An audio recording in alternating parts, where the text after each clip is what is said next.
Hello and welcome to The Root of All Real Estate. I'm your host, Etienne Meller, owner of 3 real estate agencies with 20 plus years of experience generating over 20 million in yearly gross revenue.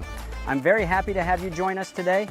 Whether you're a seasoned real estate agent, a business owner, a first-time home buyer, or just curious about the latest market trends, we've got something for everyone. Now let's get started.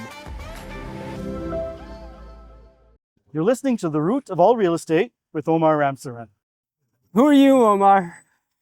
Tell us who you are. You know what? When I talk to people, I always tell them, like, this is before I got into becoming a broker. I always tell them I'm an overpaid computer geek. What does that mean? So, ever since I've had computers since the 80s. So it's like tinkering with this stuff, anything that's broken. So my dad's a mechanic. So ever since I could walk, I've been working on cars. My hands have been in the grease, asking questions. I always want to know how things work. What makes it tick, right? Yeah. So, getting into technology was like so easy for me. So got into computers, and then, I spent pretty much my whole life around computers, and fixing them, making them, troubleshooting, and then obviously at some point you get into making a living with that. So I got into system admin, network stuff, all that. Working my way up from a computer technician to a director at a software company. So pretty much anything to do with technology, I want to keep up with. And I guess, and I'm assuming, and you correct me, but systems, processes. I mean, if you like computers, you got to understand processes. Exactly. So it's all about, for me, everything's a formula of in and out, input and output. Whatever you put in is what's going to come out. And it's the same with computers. Whatever you put in is what comes out. Trying to figure out what's not working. But how do you take that and go to real estate, which has actually zero? No, I wouldn't say not zero. It's not no, but I mean, to go from that to becoming a real estate, or having the idea I'm going to become a real estate. What is it? How does this come about? So I'm kind of a dilemma as far as like HR, because I'm like the technical person. I can answer all these technical questions, remembering stuff, but they always tell me that you should be a salesman. You should be a salesman. So on these conference calls with clients, pre-sales calls, technical support calls, they're like, you sound like a salesman when you're talking. So I have that rapport with clients. So that kind of translates into real estate. But how do you go from wanting to be a computer person or working in IT to going to real estate? I don't necessarily have a clear explanation for that. So essentially it came from not wanting to be in that field anymore, wanting to do something for myself. I always had the entrepreneur type spirit, working for yourself. Yeah. That aspect was exactly appealing. So I worked for a company, but it was kind of like I worked for myself because I'm on my own at home, doing my own thing. So it's kind of like, being an entrepreneur, right? So I always had that entrepreneur spirit. I always had side hustles going as well. Always like fixing computers. Name us a few of those hustles. Okay, so earlier on, when my income was a bit low, where I was like fixing computers at night on the side. Bring your laptop over to me to get fixed. Change your screen. So that was one thing. Always buying and selling stuff. My wife and I even started an Amazon storefront. Oh, really? So we were getting stuff made in China. We designed the product, did the research, sourced it out in China, bought like a few thousand, and COVID hit. Oh, okay. So our sales were going up, COVID hit. So it was a product that you would use outside of the house. So what'd you do with all that stuff? we sold it. We managed to sell every one of them. We maybe destroyed like maybe a dozen out of 1,000. But yeah, so then it was like, forget selling a product, let's sell my brain. So I have a lot in here, a lot of knowledge, a lot of life experience that's accumulated over the years, buying and selling a few properties of my own. So I was like, real estate looks fun. I've always wanted to do it. So you jumped in, and how do you take what you've done in the past with real estate? Like, is there anything you can carry from the computer side? I think the processes, that's originally what we were talking about. How do you bring that into the day-to-day of a real estate broker to systematize maybe what you're doing as a broker? Well, you need to be organized for one thing, right? If you want to succeed as a broker, you need to have all your ducks in a row. You need to be organized. You need to schedule. You need to have plans. So being a director in the company I was with before, that helps. So I'm scheduling staff, I'm delegating, I'm organizing tasks, automating things. It's one of the things I think that with today, a broker today in 2024 needs to have things automated. When I first met you, or in the first few times, you started saying that you were already generating leads online, you know, using Meta, or maybe it was Google, I forget, but you already had that going. Right, and so that comes from understanding maybe better than the average person. Exactly. So the power of, or the potential of using social media, using the automation, the tools, the technology for real estate today, instead of just doing the traditional calling, door knocking, and all that. We want to.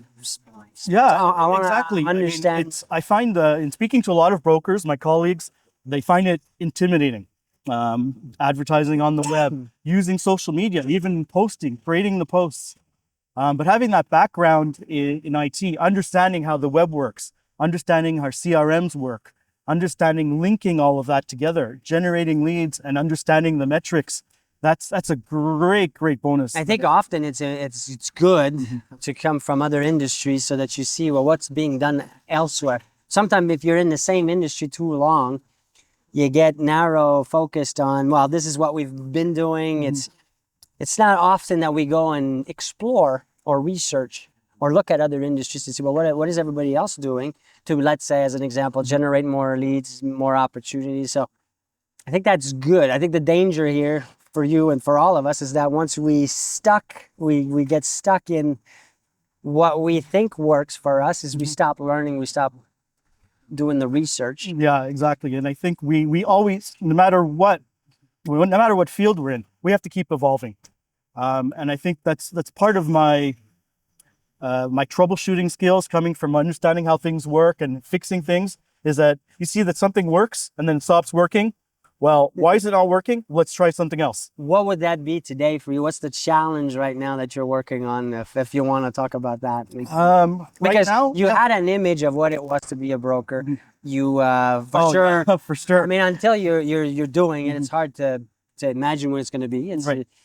What is that thing, or that maybe that biggest challenge right now that you're stuck trying to solve? Well, it's funny you should mention that, because recently I did come up with a few things, or was pointed in the direction of a certain way of doing things.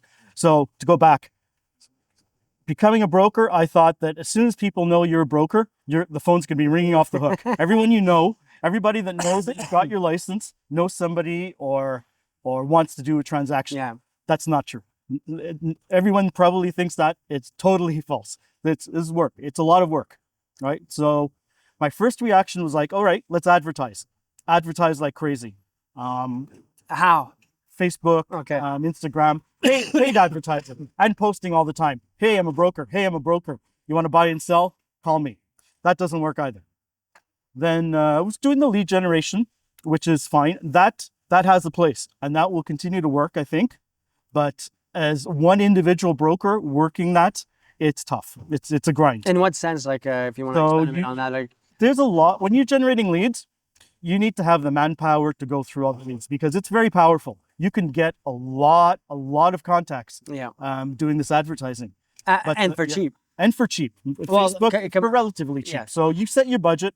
I was budgeting a certain amount per month, a good amount, 500. So that's a good amount for an individual to advertise. You get a lot of leads, but there's ways. I think I'm not a pro in that. I'm a pro in the web and how the web works, but advertising, real estate advertising, getting those leads, you need help with that. So I was getting a lot of these, and a lot of these, it takes manpower.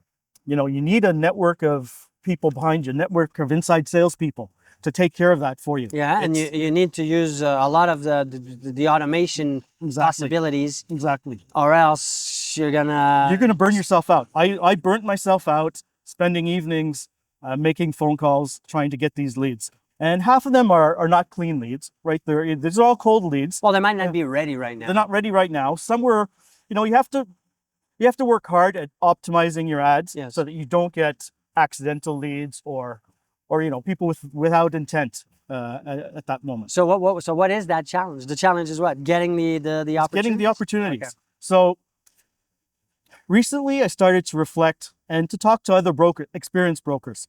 I've always been someone that's like, if somebody's an expert, somebody knows how to do it, just ask. Don't assume that you know how to do stuff. Don't try to do it on your own. There's people out there and a lot of really good people that are looking to help. Like, Right. don't think, oh, well, they're like a big broker, they're busy. No, most people But want to share. Most people want to share it. Yeah. So, I met up with a couple of our brokers recently. I won't mention the names, but I'll if they watch this, they'll know how much I appreciate their help.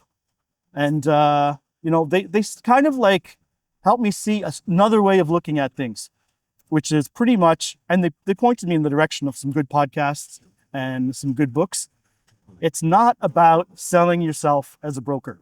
That's the worst thing we can try to do as brokers. How do you do it then? How do you do it? I'm working on that, but the goal is to be present in the community, and whoever you're speaking to bring value to that conversation. Show them that as a person, you can bring value. So in other words, it could be you becoming an asset for those people in their lives in a non-salesy real estate way. It doesn't have to be anything to do with real estate, but it's what can I bring? How can I help you as another person? And it doesn't have to be the transaction of a real estate. Exactly. It could be just you need help with something in your business that I know of or I can help you with. It could be just giving you attention too. Just being there to have a conversation or listen or Exactly. and then when they will need to buy, sell, or have the need to buy, sell, invest, they think of you. Exactly. But how do you do that on a large scale? I mean, it makes sense. It's like I'll be in the community, but I still have to do that on quite a large scale in order to have some kind of return in the short term. Well, at first I had short term always in my mind. And it's not a question directly at you. I know that, but in general, well, we always think short term. I think that's part of the problem. We always think short term. Everything we do has to build something for long term, and eventually it will come. I think we have to be a little bit patient. I mean, there's shortcuts you could take, not shortcuts. It's a bad word, but there's things you could do to start generating income early. We talked about this many times. Expired, for sale by owner. The traditional That's all stuff you can get. Yeah. But if you want to build something, and you could build long term with that too. But if you want to build yourself as a member of the community or the go-to person for anything to do with housing or real estate in your neighborhood or where the area that you want to farm, that's long term. Yeah, well, it's a business. Right. So any business that's worth anything has been built over 20 plus years. Now, I'm not saying as a realtor, it's going to take 20 years plus. I don't have that much time in front of me. No.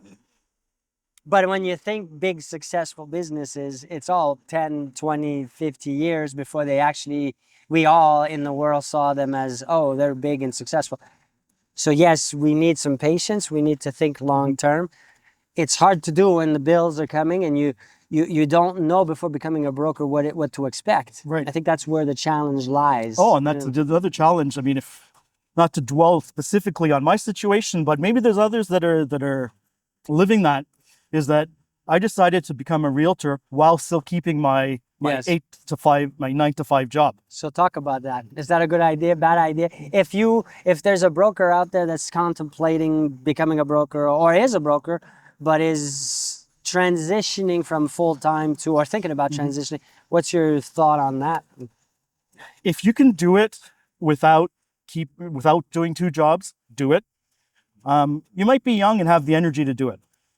I would find that at the end of the day, to switch, to put on my broker hat and to make the switch, it's tiring. I mean, to spend 3-4 hours after your job to go chasing leads, driving out to do visits. And of course, when you're starting, you're not in your neighborhood. You're taking leads wherever you can, right? I'm going to Longueuil, I'm going to Laval, Saint Adèle.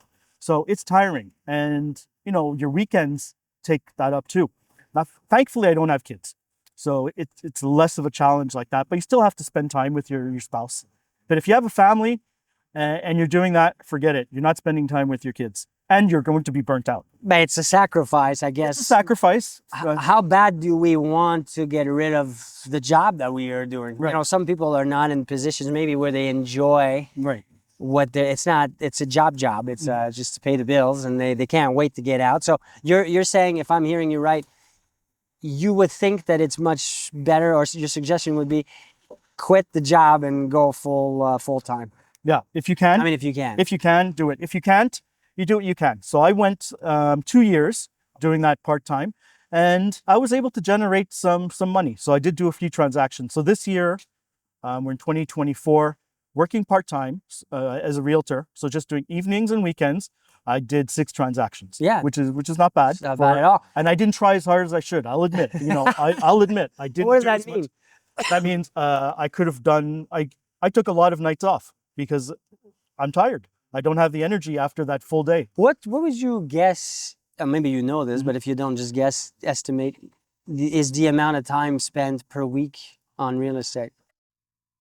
If you're here, it's because you're taking your career seriously. Etienne Meller will help you get to that next level as long as you're willing to do the work to be able to get there. Now, whether you're a divorced person, whether you're retired, whether you just started out, you might be young, you might not think that you have what it takes to get to the next level. There's something here for everybody. So he'll take the time to show you the ropes, looking at it not as a teacher versus a student, but more as a partnership. And by doing that, you'll be able to get the results that you're looking for. He's always hands-on. He's always willing to do the work and to show you how it's supposed to be done. So it's not an opportunity that will last forever. Take the time, click below, fill out the form. Follow us and find out how we could be instrumental in your success. What was it to get to that, to get with the result of what you, because it's not a bad thing. When you think the average broker in Quebec has about that, but maybe full time. So I would say between 5 and 10 hours per week. Yes. So that if you divide that by the without going into the numbers, but it's a pretty good return. It's not bad. Not bad. Exactly. So you did pretty good, is what we're trying to say. Yeah. Here. So if you can't do it, so as of October 1st, I decided that real estate needs to take more space in my life. So I'm doing only 25 hours. Well, imagine you had that result with 5 to 10 hours a week. If you were to, what, times I'm going to 4? do 15 now. 15 hours. No, but even if, let's say you quit completely, that would be times 4 or 5. Yeah, exactly. Or maybe even more. If you do the math. It's a lot. Yeah. The return is quite... I'll give you an example on that. So I went to 25 hours at my other job. So obviously my income gets cut proportionally, right? So 25 hours out of 40, I'm only getting paid that much. So you do the math, that's 15 hours extra a week that I have. You do that times 4 in a month, that's 60 hours. For sure, with 60 hours nonstop of real estate, you'll make up more than what you're going to lose. I think a lot of, and this is a question I ask brokers all the time, is those that are there full time, I say, well, how much time do you actually spend per day on your real estate business? Do you know what that number is? They'll say like 3 hours. 3 hours? That's pretty good. I think 3 means 1, really, a focused, dedicated time I'll give you that. on the right activities, because we waste time doing all kinds of things that are not productive. But so, yeah, if you were to spend 40 hours, which is a normal work week, focused on the real estate, the things need to be done that are going to get you the return, there's no way you can't make it work. It's just that you have that freedom. Not you. One has the freedom to choose between I'm not getting up at the same time. I don't feel like it. It's rainy. It's cloudy. So. Conclusion is, you would suggest to someone quit or reduce or put as much time as you can, because it's going to be tiring. You're right. A lot of this work is not just showing houses; it's doing the prospecting, which is a tiring activity, because you get a lot of rejection, a lot of people that are not going to respond. So you feel like you're working for nothing, is what it is. Right. And the residential versus commercial, for you, when you were debating between, did you ever think maybe going more commercial? Was that even a consideration? Or so when I was deciding to become a realtor, I wanted to do both. It's like, whatever I do, I want to have like full license. If I'm buying the software, I want the pro version. I want the full version, right? So the real estate license, I wanted the full version.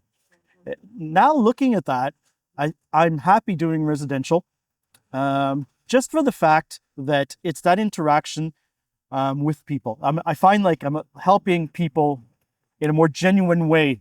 And I think, do you not find also that there's just more opportunities? Because when For you sure. think of residential, everybody's a potential residential client. Everybody exactly. needs a roof. Versus the commercial side will eliminate quite a substantial part of the population. For sure. I would just think that the commercial would also maybe be appealing for the number side of things, the processes, the more you come from more of a corporate-ish Right. kind of environment. So it's more like business to business I sales. agree, but at the same time, you probably could correct me if I'm wrong, but commercial, each deal, each transaction, it's not formulaic, right? Every deal is unique. Whereas residential, at least you have a formula and you follow that formula and you get the results, right? Oh yeah, no. I think for anybody starting in real estate, the easiest thing to do, with certain, certain challenges is that everybody's a prospective client.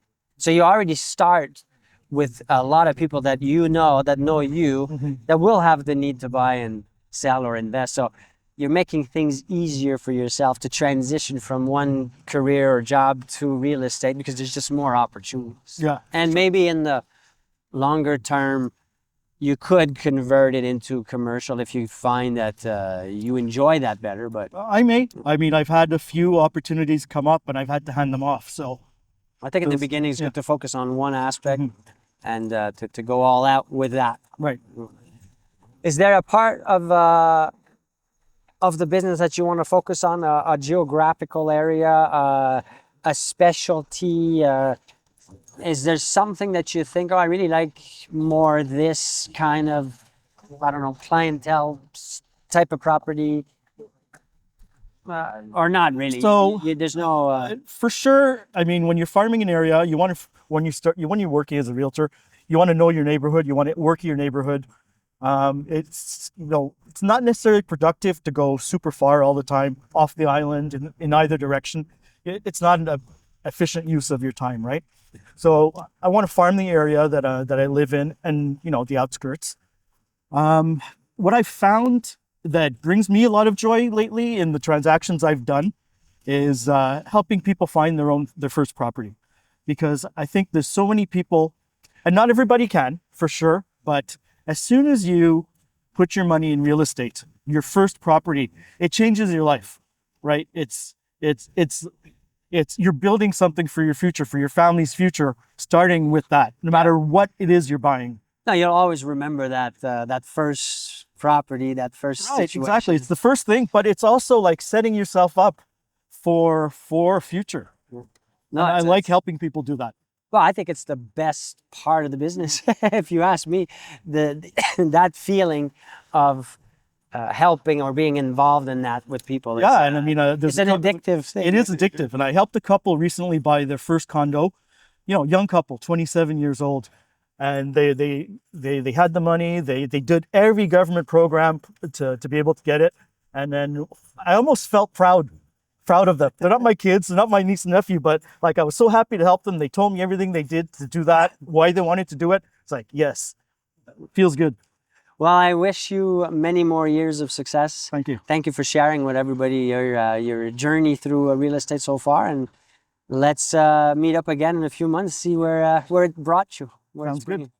Thank My you. pleasure. Thank you for having me.